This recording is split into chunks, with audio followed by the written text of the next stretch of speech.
ஓம் சாந்தி. எல்லோரும் சந்தோஷமாக இருக்கிறீங்களா? ஸோ இப்போ சமீபமாக ஜப்பானில் ஒரு சகோதரி பேசியிருந்தாங்க. அவங்களுடைய மகள் தற்கொலை பண்ணிக்கிட்டாங்க. என்ன காரணம் அப்படின்னா, ஓவராக ஒர்க் பண்ணதுனால ஸ்ட்ரெஸ்ஸுனால் 47 மணி நேரம் தொடர்ந்து நான்ஸ்டாப்பாக ஒர்க் பண்ணியிருக்கிறாங்க. அதுக்கப்புறம் தான் இந்த சூசைட் பண்ணியிருக்கிறாங்க. ஸோ அதுக்கு முன்னாடி அவங்க சோஷியல் மீடியாவில் ஒரு போஸ்ட் கூட போட்டிருக்கிறாங்க, நான் எதுக்கு வாழறேன்னு எனக்கே தெரியல அப்படின்ட்டு. ஸோ ஜப்பான் இந்த மாதிரி ஓவர் ஒர்க் பண்ணுறதுக்கு ரொம்ப ஃபேமஸானது. ஆக்சுவலாக இந்த வேலைபளு காரணமாக பண்ணுற தற்கொலைக்கு கரோஷின்னு ஒரு டேர்மே வச்சுருக்கிறாங்க ஜப்பானில். அதேமாதிரி தூக்கம் கம்மியாக இருக்கிறதுனால இறக்கிறதும் அங்கே அதிகமாக இருக்குது. அவங்க ரொம்ப ரொம்ப கம்மியாக தூங்குறவங்க உலகத்திலே. ஆனால் இது ஒரு பெரிய எச்சரிக்கை. ஏன் எச்சரிக்கைனா, இன்றைக்கி ஒட்டுமொத்த உலகமும் ஜப்பானாக மாறிட்டு இருக்குது இல்லையா? உலகத்தில் எல்லாருடைய தூக்கத்தின் அளவுமே இப்போ குறைஞ்சிட்டு இருக்குது. குறிப்பாக லேட் நைட் சொல்கிறாங்க இல்லையா, லேட் நைட்டு முயற்சிட்டு இருக்கிறதெல்லாம் ஒரு நார்மல் ஆகிடுச்சு. உலகம் ஃபுல்லாகவே வேலை செஞ்சு கிடையாது, மொபைல் நோண்டி. ஸோ அதே மாதிரி வேலை செய்கிறதும் ஆகும். அந்த மாதிரியும் உலகம் ஃபுல்லாக ஆக தான் போகுது. ஏன் அப்படின்னா, இன்றைக்கி விலைவாசி ஏறுறதெல்லாம் நம்ம பார்க்குறோம். ஒருவேளை ஆல்ரெடி ஜப்பானில் அப்படி ஆயிடுச்சான்னு தெரியல. ஏன்னா அங்கே பொருளாதார மந்த நிலை இருக்காது, உலகம் ஃபுல்லாகவே இருக்குது, அங்கேயும் இருக்குது. அப்போ அவங்களுடைய வாழ்க்கை தரம் உயர்ந்துக்கிட்டே இருக்கணும் அப்படின்னா அதிகமாக உழைக்கணும். அது ஜென்ரலாகவே எல்லா இடத்துலையும் இருக்குது. ஆனால் இன்றைய காலகட்டம் எப்படி இருக்குதுன்னா, அந்த வாழ்க்கை தரம் அப்படியே இருக்கிறது கூட அதிகமாக உழைக்கணும். ஏன்னா விலைவாசி ஏறுது, வேலைவாய்ப்பு குறையுது. அதனால் அதே இடத்துல இருக்கிறதுக்கு கூட இதுக்கு முன்னாடி இருந்ததை விட இப்போ எஃபர்ட் அதிகமாக போடணும். இது வேலை பார்க்குறவங்களுக்கு மட்டும் இந்த ஸ்ட்ரெஸ் இல்லை, எல்லா தரப்பட்ட மக்களுக்கும், முதலாளிகளுக்கும் தொழிலாளிகளுக்கு மட்டும் கிடையாது. சாதாரண முதலாளி இல்லை, பெரிய பெரிய மல்டிபில்லியன் டாலர் கம்பெனிக்கு சொந்தக்கார முதலாளிகள் கூட இதே நிலையில் தான் இருக்கிறாங்க. ஏன்னா அந்த அளவுக்கு காம்படிஷன். கொஞ்சம் அசந்தால் டக்குன்னு அவங்கள அப்படியே காலி பண்ணுறதுக்கு அடுத்த காம்படிட்டர் ரெடியாக இருக்கிறாங்க. ஆனால் அதை பற்றி உண்மையிலே அவங்க கவலைப்பட தேவையில்லை, நியாயமாக. ஏன்னா அவங்க சேர்த்து வச்சுருக்கிற சொத்தே பல தலைமுறைக்கு உட்காந்து சாப்பிடலாம். பட் எதுக்காக எல்லாத்தையும் சேர்க்கணுன்னு ஆசைப்படுறாங்கன்னு தெரியல. எந்த நேரமும் வாழ்ந்துக்கிட்டே இருப்பாங்கன்னு முடிவு பண்ணிட்டாங்களே. பைபிளில் ஒரு எச்சரிக்கை கொடுத்துருப்பார் இயேசு, இந்த உலகத்தையே உன்னுடையதாக நீ ஆக்கிக்கிட்டாலும் உன்னுடைய ஆயுளை இழந்த பிறகு உன் கூட எது வரப்போகுது? அதனால் உனக்கு என்ன லாபம்? இவ்வளோத்தையும் நீ சேர்க்கறதுனால உன் வாழ்நாட்கள் குறையுது அப்படின்னும் பொழுது. ஏன்னா இந்த ப்ராசஸில் நம்மளை அதே லெவலில் வச்சுக்கணும், அல்லது அதை விட முன்னேறி போய்கிட்டே இருக்கணும், நம்பர் 1 இருக்கணுன்ற ப்ராசஸில் பலவிதமான பாவங்களை செய்வோம் இல்லை? பலரை வேலையை விட்டு தூக்குவோம், அல்லது மனிதர்களாகவே நினைக்காம நாய் மாதிரி வேலை வாங்குவோம். ஸோ இது ஃபுல்லாக இன்றைக்கி உலகம் ஃபுல்லாக நடந்துகிட்டு இருக்குது. ஸோ அவ்வளவு பாவத்தை தான் சேர்க்குறாங்க. ஏன்னா இவங்க சேர்த்து வைத்த எந்த செல்வமும் இவங்களுக்கு அடுத்த ஜென்மத்தில் வரப்போகிறது கிடையாது. ஆனால் இவங்க செஞ்ச பாவம் வரும். எதுவுமே இல்லாமல் ஏழையாக, ஊனமாக, இப்படியெல்லாம் போய் பிறப்பாங்க. இப்படித்தான் நாம் பண்ணுற வேலைக்கு பலன் கிடைக்க போகுதுன்னு தெரிந்தால், அதை உணர்ந்தால் யாரும் இந்த பாவத்தை செய்ய மாட்டாங்க. ஆனால் இப்போ யாரும் உணர்கிற நிலைமையிலே இல்லை. எல்லாரோடைய நிலைமையும் இப்போ எப்படி இருக்குதுன்னா, அந்த சகோதரி போட்டிருந்தாங்களே, நான் எதுக்கு வாழறேன்னே தெரியல, இல்லை ஏன் இப்படிலாம் பண்ணிகிட்டு இருக்கிறேன்னே தெரியல. ஆக்சுவலாக நம்ம ஸ்கூல் படிக்கும்போதெல்லாம் அப்படி தானே தோணும், ஏன் போகிறேன்னே தெரியல, அவங்க அடிப்பாங்க, ஏதோ படிக்க சொல்கிறாங்க, அது எதுக்கு படிக்கிறோன்னு தெரியாது, அது எப்படி நம்ம வாழ்க்கையில் பின்னாடி உதவ போகுதுன்னு தெரியாது. பெரும்பான்மையான படிப்பு யாருக்குமே உதவி செய்யாது.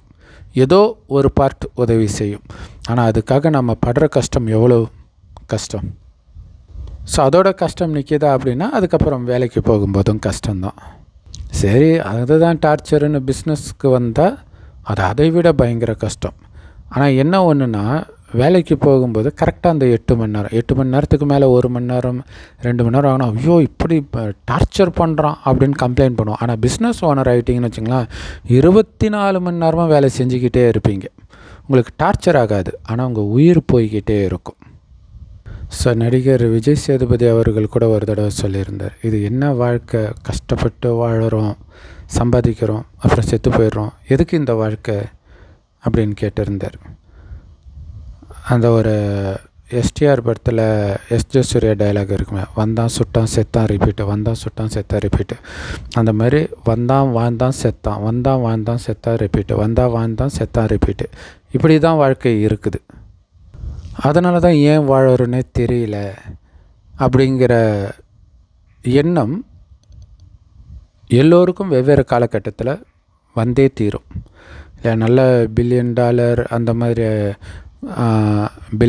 மில்லியனராக இருக்கிறவங்களுக்கு கூட ஒரு டைம் படுத்த படுக்கை ஆவாங்கள்ல, அந்த நேரம் தோணும், இந்த வாழ்க்கை நம்ம எதுக்காக வாழ்ந்தோம், எத்தனை பேர் வாழ்க்கை கெடுத்துட்டு இவ்வளோத்தையும் சேர்த்தோம், ஆனால் எல்லாத்தையும் விட்டுட்டு போக போகிறோம். அதுவே போக விடாது இல்லையா, மனம் அதிலேயே இருக்கும், நிம்மதியாக சாக மாட்டோம். அப்போ நிம்மதியாக சாக முடியல அப்படின்னா நம்ம சேர்த்து வச்சதெல்லாம் பாவம் தானே. ஆனால் ஏன் வாழறோன்னே தெரியல அப்படிங்கிற எண்ணம் எப்போ திரும்ப வரும், டிப்ரெஷனில் தான் வரும். குழந்தைக்கு அந்த எண்ணம் வராது, அந்த குழந்தை ஜாலியாக தான் இருக்கும் இல்லையா. வேணால் அந்த குழந்தைய டார்ச்சர் பண்ணும்போது குழந்தைக்கும் வரலாம். அப்போ இந்த பிறக்கிறோம், வாழுறோம், இறக்குறோம், இது நான் ஸ்டாப்பாக நடக்குதுன்றது உண்மை தான். ஸோ பிறந்து வாழ்ந்துட்டு இருக்கும்போது நிறைய கஷ்டங்கள் வரும்போது இந்த எண்ணம் வருது, மரணமும் வலியை கொடுக்குது. ஏன்னா நிறைய பேருக்கு ஆக்சுவலாக எல்லாருக்குமே மரண பயம்னு ஒன்று இருக்குது. அதிலும் குறிப்பாக நம்மை நம்பி நிறைய பேர் இருக்கிறாங்க அப்படின்னும்போது வலி பயம் அதிகமாக இருக்கும் மரணத்தின் மீது. ஆனால் இது எப்போவுமே இந்த மாதிரி கிடையாது வாழ்க்கை. நாம் இப்போ வாழ்ந்துட்டு இருக்கிற வாழ்க்கை தான் உலகத்தில் எப்போவுமே இருக்குதுன்னு நாம் நம்பிட்டு இருக்கிறோம். இன்னும் மோசமாக எப்படி நினைப்போன்னா, இதை விட மோசமாக உலகம் இதுக்கு முன்னாடி இருந்துச்சு, ஏதோ இப்போ தான் நம்ம கொஞ்சம் சேஃபாக இருக்கிறோம் அப்படின்னு நினச்சிட்டு இருப்போம். நம்ம தாத்தா பாட்டியை கேட்டால் தெரியும், அவங்க வாழ்ந்த வாழ்க்கையோடு ஒப்பிடும்போது இப்போ இருக்கிற வாழ்க்கை ரொம்ப ரொம்ப மோசமாக இருக்குது அப்படின்ட்டு. அப்போ நிம்மதியாக இருந்தாங்க. ஸோ இப்போ நித்யானந்தா அவர்கள் வேலைக்கு போகிறது தரித்திரம் அப்படின்னு சொன்னார் இல்லையா, இந்த அட்வைஸ் போன தலைமுறைக்கு கொடுத்துருக்கலாம். ஏன்னா அப்போலாம் எந்த பிஸ்னஸ் பண்ணாலும் பெட்டி கடை, இட்லி கடை, எது வச்சாலுமே ஓடும். ஆனால் இப்போ எது வச்சாலும் ஓடாத ஒரு நிலை, பல பிரச்சனைகள் வேறு. அது போன ஜென்ரேஷன் ஓடுது, அதுக்கு முந்தைய ஜென்ரேஷன் இன்னும் சூப்பர். ஸோ அப்போலாம் வேலைக்கு போகிறத கேவலமாக தான் மனிதர்களே நினச்சாங்க. ஆக்சுவலாக அந்த டைம் கவர்மெண்ட்டு வேலையை விட்டுட்டு வந்தாங்க. என்னையா இது ஒரு வேலை, நான் அழகாக போய் கடையை திறந்து உட்காந்தேன்னா நல்லா சம்பாதிப்பேன்ட்டு விட்டுட்டு வந்தவங்களாம் இருக்கிறாங்க. இன்றைக்கி விடுவாங்களா? அன்றைக்கி கவர்மெண்ட் வேலையும் ஒன்றும் பெரிய வேலை கிடையாது, அதுக்கே விட்டுட்டு வந்தாங்க, ஏன்னா இங்கே வருமானம் அதிகம்ன்ட்டு. ஆனால் இப்போ எந்த வேலையாக இருந்தாலும் பயங்கரமான வேலை பளு, டார்ச்சர், ஆனாலும் விடுறதுக்கு மனசு வரல. குறிப்பாக கவர்மெண்ட் வேலை, அது ஒரு முக்கியமான காரணம். கவர்மெண்ட் எம்ப்ளாயீஸுக்கெல்லாம் நிறைய நோய் வர்றதுக்கு, அதாவது அவங்களுக்கு நிறைய சலுகைகள் இருக்கும், ஹெல்த் இன்சூரன்ஸ் இருக்கும், எல்லாம் கரெக்டு தான். ஆனால் அந்த வேலை பார்க்குறது தான் அவங்களுக்கு அந்த நோய் வர்றதுக்கே காரணமாக இருக்குது. ஆனால் முந்தைய ஜென்ரேஷனில் அப்படி கிடையாது. ஆக்சுவலாக ஒரு 2 ஜென்ரேஷன் முன்னாடியெல்லாம் நிறைய ஆண்கள் வீட்டை விட்டு போயிடுவாங்க. சிலர் அந்த 2 திருமணம் விட்டுட்டு போயிடுறது. அப்போ பெண்களுக்கு ஒரு பெரிய பாதுகாப்பற்ற சூழ்நிலையே இருக்காது. ஒன்று ரொம்ப சின்ன வயசில் கல்யாணம் பண்ணுறாங்க, பசங்க இருப்பாங்க, பார்த்துக்குவாங்க, நிறைய குழந்தைங்க வேறு இருப்பாங்க. அதாவது நம்ம எதெல்லாம் நெகட்டிவ்னு நினச்சோமோ அது உண்மையிலே பாசிட்டிவாக இருந்தது. நிறைய குழந்தைங்க இருந்தாங்க, எல்லாருமே அன்பாகவும் வேறு இருப்பாங்க. இப்போ இருக்கிறதே ஒரு குழந்தை 2 குழந்தை தான், அந்த குழந்தையுமே பார்த்துக்கிறது கிடையாது, அழுதுட்டு இருக்கிறாங்க. இன்னொன்று, மனிதர்கள்கிட்ட சுயநலம் இல்லாமல் இருந்தது. ஆனால் இன்றைக்கி எப்படி இருக்குது உலகம்? ஸோ இந்த ஒரு 2 தலைமுறையிலே இவ்வளோ பெரிய வித்தியாசம்னா 20 தலைமுறை முன்னாடி உலகம் எப்படி இருந்திருக்கும் யோசிச்சு பாருங்கள். ஆக்சுவலாக 5000 வருடம் முன்பு அப்போவும் மனிதர்கள் பிறந்தார்கள், வாழ்ந்தார்கள், இறந்தார்கள். என்னடா வாழ்க்கை இது அப்படிங்கிற எண்ணமே வராது. வாவ், என்ன வாழ்க்கை இது, அப்படி தான் இருக்கும். ஏன்னா அப்போ இதே பாரத பூமி சொர்க்கமாக இருந்தது, பொன் விளையும் பூமியாக இருந்தது, பொன்னுலக பாரதமாக இருந்தது. தங்க செங்கற்களால் கட்டப்பட்ட மாட மாளிகையில் இருந்தோம். சிங்கமும் பசுவும் ஒன்றா தண்ணி குடிக்கும். சிங்கத்துக்கு கூட இன்னொரு விலங்குக்கு துக்கம் கொடுக்கணுன்ற எண்ணம் இருக்காது, அவ்வளோ அன்பாக இருக்கும். தாவரத்தை தான் சாப்பிடும் சிங்கம், புலி கூட. இது பைபிள்லே இருக்கும். ஆனால் இன்றைக்கி நாயை கண்டா நம்ம பயப்படுறோம், மாடு கண்டா பயப்படுறோம், மனுஷனை கண்டா அதுவும் பயப்படுது. ஏன்னா இவன் தான் எல்லாத்தையும் சாப்பிட ஆரம்பிச்சிட்டானே. கேட்டால் மனுஷன் ஆதி காலத்தில் அப்படி தான் இருந்தான்ட்டு தப்பாக பாட புஸ்தகத்தில் அதிபுத்திசாலிகள் எழுதுனதெல்லாம் உண்மை நினச்சிட்டு இருக்கிறாங்க. அப்படியெல்லாம் கிடையாது. மனுஷன் எப்போவுமே மனுஷனாக தான் பிறப்பான். புல்லாகி பூண்டாகின்றாங்களே, அப்படியும் கிடையாது. குரங்குல இருந்தும் மனிதன் வர்றது கிடையாது. குரங்கு அப்படியே தான் இருக்குது, குரங்காக தான் இருக்குது. எந்த குரங்காவது மனுஷன் குட்டி போடுதா? ஆனால் ஒரு காலத்தில் மனிதனுடைய குணம் அவ்வளோ தெய்வீகமாக இருந்தது. அதான் 5000 வருஷத்துக்கு முன்னாடி. மனிதனுடைய குணத்தை பொறுத்து தான் சுற்றி இருக்கிற எல்லா ஜீவராசிகளுடைய குணமும் இருக்கும். மனிதனுடைய குணம் அற்புதமாக இருக்கும்போது, தெய்வீகமாக இருக்கும்போது உலகமே தெய்வீகமாக இருந்தது. பஞ்ச தத்துவம் கூட சதோ பிரதானமாக இருந்தது. இப்போ இருக்கிற கடுமையான வெயில், கடுமையான குளிர்லும் கிடையாது. சதா காலமும் வசந்த காலமாக இருந்தது. இந்த சுயநலம், பொறாமை, பழிவாங்கிறது, இந்த மாதிரி குணமே இருக்காது. அங்கே ராஜா ராணி ஆட்சி தான் நடந்தது. ராஜா ராணியை மக்கள் தன்னுடைய அப்பா அம்மா மாதிரி அன்பு செலுத்துவாங்க. அன்னதாத்தானே சொல்லுவாங்க, சாப்பாடு போடுற தெய்வங்கள் அப்படின்னு சொல்லுவாங்க. அதே மாதிரி ராஜா ராணியுமே பிரஜைகளை தன்னுடைய குழந்தைகள் மாதிரி தான் நடத்துவாங்க. நாம் வரலாறு புஸ்தகத்தில் படிக்கிற மாதிரி இந்த ராஜா அந்த ராஜாவை போய் தாக்கினா, இதெல்லாம் கடந்த 2000 வருடத்திற்குள்ளே நடக்கிறது. ஏன்னா முதல் 2500 வருடம் சொர்க்கமாக இருந்த இதே உலகம் அடுத்த 2500 வருடத்தில் நரகமாக மாறுது. கொஞ்சம் கொஞ்சமாக பாவம் சேரும். இன்னும் சொன்னிங்கன்னா ஒரு 1000 வருடத்திற்குள்ளே தான் இந்த சண்டை போடுற விஷயமெல்லாம் நடந்திருக்கும். அதுக்கு முன்னாடி அந்த சின்ன சின்ன பொறாமை இதெல்லாம் எட்டி பார்க்க ஆரம்பிச்சிருக்கும். ஆனால் எப்படி பார்த்தாலும் 2500 வருடத்திற்கு முன்பு இந்த சுயநலமான எண்ணமே கிடையாது மனிதர்களுக்கு. தெய்வீக குணம் நிரம்பி இருந்ததுனால தான் அவர்களை தெய்வங்கள் அப்படின்னு இன்னைய வரைக்கும் இந்துக்கள் கோயில் கட்டி வணங்குறோம். அப்படி வாழ்ந்தது யார்? நம்முடைய முன்னோர்கள். எங்கே போனாங்க? எங்கேயும் போகல. மறுஜென்மம் எடுத்து எடுத்து எடுத்து எடுத்து நரகத்தில் கொஞ்சம் கொஞ்சமாக பாவம் செஞ்சு அதன் பலனாக அனைத்தையும் இழந்து நிற்கிற நீங்களும் நானும் தான் அது அப்படின்னு சொல்கிறதுக்காக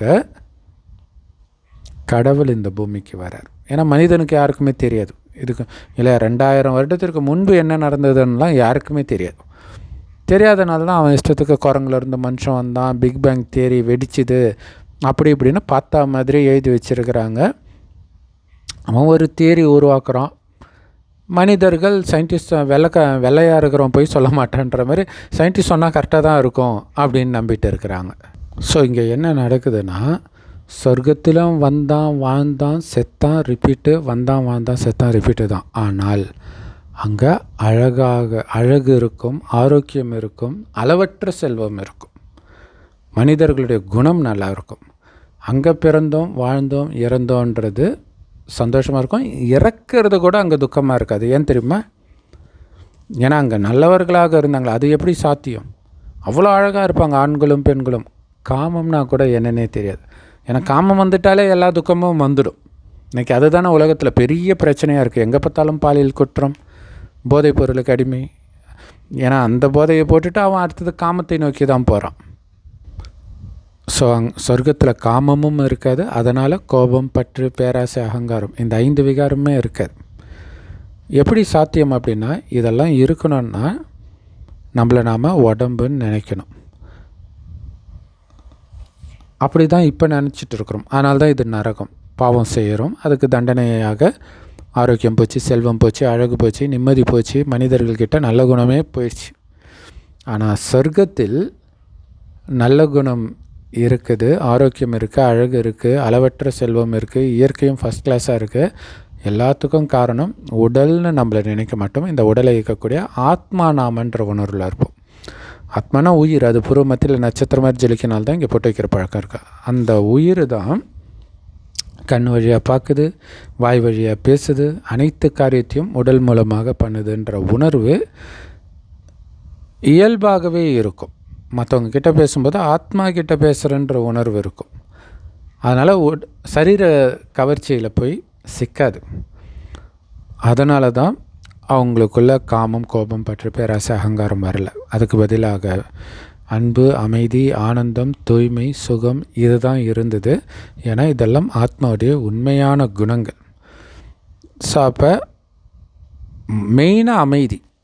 ஆத்மா இப்போ பாருங்களா, காமம் வந்தால் அமைதி போயிடும், கோபம் வந்தால் அமைதி போயிடும், பற்று, பேராசை, அகங்காரம் எது வந்தாலும் அமைதி போயிடும்.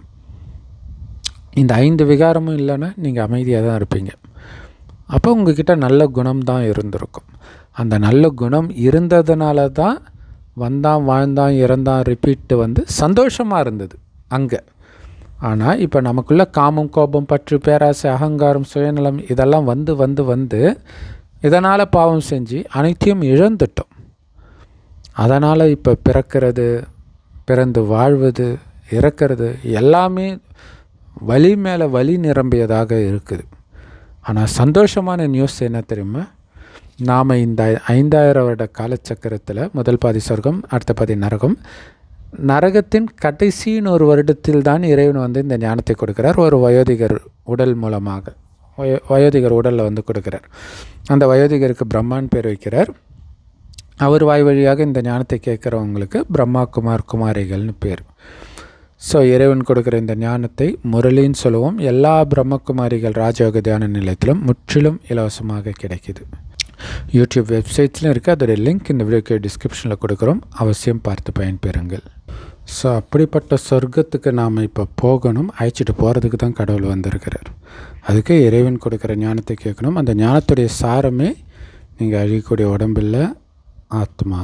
அந்த ஆத்மாவின் தந்தை சிவ பரமாத்மா. அவர் செம்பொன் நிறமான ஒளி உலகத்தில் நட்சத்திரமாக இருக்கார். அவரை தான் அல்லான்னு முஸ்லீம்களும் பரமபிதான் கிறிஸ்தவர்களும் சொல்கிறாங்க. கடவுள் ஒருவரே. நாமளும் ஒளிப்புள்ளியாக இருக்கிறோம், இறைவனும் ஒளிப்புள்ளியாக இருக்கிறார். ஸோ உடல் அப்படிங்கிறத முற்றிலும் மறந்துடுங்க, இறந்துட்டு தான் நினச்சிடுங்க. வெறும் ஒளியாகவே உங்களை உணர்ந்து அந்த ஒளியின் தந்தை சிவ பரமாத்மாவை சதா நினைவு பண்ணிக்கிட்டே இருக்கணும். இதுதான் மெயின். ஸோ இந்த முயற்சி பண்ண உடல் உணர்வுலேருந்து விடுபடுவீங்க. அப்போ உள்ளுக்குள்ளேருந்து தானாகவே அந்த ஆனந்தம் இருக்கும். ஆனந்தத்தை தேடி வெளியில் போக தேவையில்லை. ஸோ கடவுள் சொல்லுவார், அழியக்கூடிய செல்வத்துக்கு பின்னாடி போய் வாழ்க்கையை இழந்துடாதீங்க. அதாவது நம்ம உயிர் வாழறதுக்கு தேவையான அளவுக்கு சம்பாதிக்க வேண்டியது தான். ஆனால் நம்மளால் அனுபவிக்க முடியாதுன்னு கன்ஃபார்மாக தெரிகிற அளவுக்கு சேர்த்து வைக்கிறது எவ்வளோ பெரிய முட்டாள்தனம். ஸோ அப்படி தான் போய் மனிதர்கள் இழந்துட்டு இருக்கிறாங்க. ஏன்னா அதுக்கு பதில் அழிவற்ற செல்வம். இப்போ நீங்கள் ஆத்மாவை தூய்மை ஆக்குறதன் மூலமாகவும் மற்றவர்களை தூய்மை ஆக்குறதுக்கான இந்த ஞானத்தை அவர்களுக்கு சொல்கிற சேவையில் ஈடுபடுவதன் மூலமாகவும் உங்களுடைய ஆத்மாவில் அழிவற்ற வருமானம் சேமிப்பாகும். அதுதான் அடுத்த 2500 வருடத்துக்கு துக்கம்னா என்னன்னே தெரியாத சுகமான சொர்க்கத்துக்கு உங்களை அழைச்சிட்டு போகுது. So born with a silver spoon வாங்கல, சொர்க்கத்தில் born with a golden spoon. அவ்வளோ செல்வ செழிப்பாக இருப்போம். உண்மையிலே இயேசு சொல்கிற அந்த ஆயுள் குறைந்த பிறகு உனக்கு என்ன லாபன்றது உடம்புடைய ஆயுள் இல்லை, ஆத்மாவுடைய ஆயுள். ஸோ சொர்க்கத்தில் வரவங்களுக்கு தான் 5000 வருட ஆயுள். அதுவும் ஆரம்பத்திலே வந்தால், லேட்டாக வந்தீங்கன்னா ஆயுள் குறைஞ்சிக்கிட்டே வருது. ஸோ அதனால் இறைவனை நினைக்கணும், இந்த ஞானத்தை பிறருக்கு கொடுக்கணும். இதில் கவனம் கொடுங்க அப்படின்னு சொல்கிறார். இதன் மூலமாக நாம் இப்போ கூட ஆனந்தமாக இருக்க முடியும். கடைசி நேரத்தில் பெரிய பெரிய பில்லியனருக்கெல்லாம் கூட ஒரு பிடி சாப்பாடு கிடைக்காதுன்றார். ஆனால் இறை சேவையில் தன்னை அர்ப்பணித்து உங்கள் ஆத்மாவில் இருக்கிற பாவம், காமம், கோபம், பற்று, பேராசை, அகங்காரத்தை எல்லாம் இறைவனை நினைவு செய்தே அழிச்சிட்டிங்க அப்படின்னா உங்களுக்கு பட்டினியினால் இறக்கிற நிலை வராதுன்றார். ஏன்னா அதுதான் கொடூரமான தண்டனை. அது உலகத்தில் எல்லோருக்கும் நடக்க போகுது. ஏன்னா ஒரு செகண்டு தான் இல்லையா, நீங்கள் எவ்வளோ சேர்த்து வச்சாலும் கையில் இருக்கிறது கிடையாது இல்லையா. இப்போ எல்லாமே பேங்க்கில் தான் இருக்குது, அல்லது அசையும் சொத்து அசையா சொத்துன்னு வச்சுருப்பாங்க. எதுவுமே உங்களுடையதாக இருக்காது இல்லையா. இப்போ நிறைய நாடுகளில் அந்த நிலநடுக்கம் வர்றதை பார்க்குறோம். அப்படியே டோட்டலாக காலி ஆகிடுது ஊரே. துருக்கி அந்த மாதிரி ஆச்சு. நிறைய நாடுகள் இன்னும் பயங்கரமாக வரும். ஸோ அப்போ அசையும் சொத்து அசையா சொத்தெல்லாம் காணாமல் போயிடும். அப்புறம் யுத்தம்லாம் வந்துடுச்சுன்னா முடிஞ்சு போச்சு. உக்ரைனில் இருந்த பணக்காரர்கள் நிலை என்ன, பாலஸ்தீனில் இருந்த பணக்காரர்கள் நிலை என்ன, டக்குன்னு அந்த ஊர்லேயே இருக்க முடியாதுன்னு போது அப்புறம் எப்படி என் வீடுன்னு சொந்தம் கொண்டாடுவீங்க? அந்த நிலையும் வரலாம்.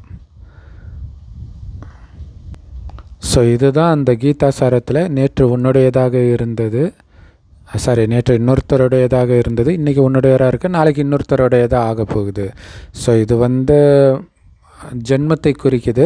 ஆனால் ஒரே ஜென்மத்திலையும் இது நடக்கும், அதை புரிஞ்சுக்கணும். நிறைய சொத்து அபகரிப்பு இந்த மாதிரி விஷயம்லாம் சர்வசாதாரணமாக நடக்குது.